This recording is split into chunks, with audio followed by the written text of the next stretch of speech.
दोस्तों, हमारी आज की इस वीडियो का टॉपिक रहेगा मेडिटेशन इन द अबे। इस ऐसे को लिखा है जोसेफ एडिसन ने।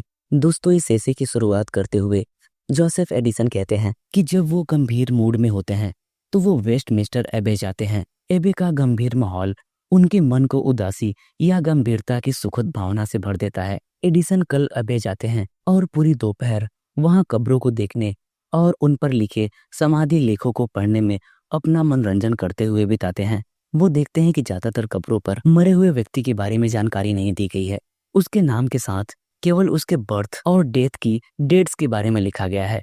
कुछ समाधि लेखों पर मरने वाले व्यक्ति के बारे में खूब सारी प्रशंसा लिखी गई थी। कुछ कब्रें ऐसी बनाई गई थी जिनके नीचे डेड बॉडी को नहीं दफनाया गया था। ये कब्रें उन लोगों की यादों में बनाई गई थी जो लोग कहीं और मर गए थे। आधुनिक समाधि लेखों को बहुत ही सुंदर ढंग से लिखा गया था और उनमें उचित विचार व्यक्त किए गए थे। समाधि लेखों और स्मारकों को सावधानी पूर्वक बनाया जाना चाहिए, क्योंकि ये वो चीजें हैं जिनके द्वारा देश में आने वाला विदेशी आगंतुक उस देश की संस्कृति के बारे में अपनी राय बनाता है। समाधि लेख और स्मारक उस व्यक्ति के लिए उपयुक्त होनी चाहिए जिसकी मेमोरी में ये स्मारक बनाए गए हैं। समाधि लेखों को कब्रों पर इस्तेमाल किए जाने से पहले प्रतिभाशाली विद्वानों को दिखाया जाना चाहिए और इसकी जांच कराई जानी चाहिए। अंग्रेज डच लोगों से बहुत कुछ सीख सकते हैं जिनके पास अपनी इमारतों में पुरातनता और स्मृति के लिए बेहद स्वाद था। स्मारकों को मृत व्यक्ति की उपलब्धियों का जश्न मनाना चाहिए, न कि केवल मृत्यु के तरीके का वर्णन करना चाहिए।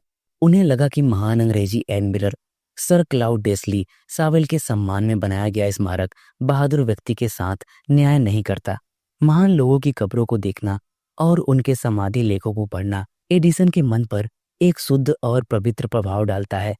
वो एक डरपोक या कमजोर दिमाग वाला व्यक्ति नहीं है जो मृत्यु के बारे में सोचते ही उदास महसूस करने लगे।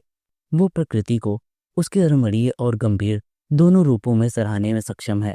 जब वो माता पिता के दुख को व्यक्त करने वाली कब्र को पढ़ता है तो उसे करुणा महसूस होती है, लेकिन जब वो माता पिता की दुख की कब्रों को देखता है तो उसे ऐसे दुख की निरर्थकता का एहसास होता है। उसे जीवन की व्यर्थता, विवादों और प्रतिद्वंदिता की निरर्थकता का एहसास होता है जब उनमें लिप्त सभी लोग मृत्यु के द्वारा नष्ट हो जा रहे हैं। मृत्यु सभी के लिए समान है, चाहे वे सुंदर, अमीर या महान हो या बदसूरत और विकृत हो। जो लोग बहुत पहले मर गए हैं वे कल ही मरने वाले लोगों के साथ लेटे हैं। यह प्रलय के दिन होगा जब ये सभी लोग अपनी कब्रों से उठकर ईश्वर का सामना करेंगे और तब ये सभी लोग समकालीन हो जाएंगे, यानी कि एक समय के हो जाएंगे।